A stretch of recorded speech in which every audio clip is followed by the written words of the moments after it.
Nganza kwethu indaba la, it's different provinces, especially KZN, mostly Johannesburg. What is currently happening, what has been happening since yabo futhi indlela nje izwe ekumele ke egcineni livikeleke ngakhona leli. So siyabona ke abantu bayamasha left right and center, siyazibona ke nezenzo futhi zabanye abesebethatha ke kahle ke i-advantage yokuthi ke kune strike or kune protest, and then now they are looting.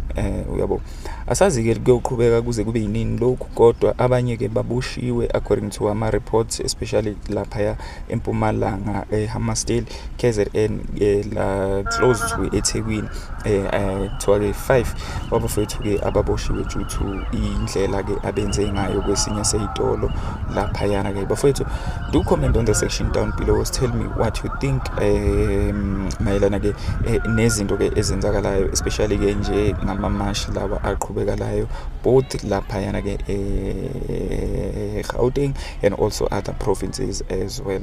Danko.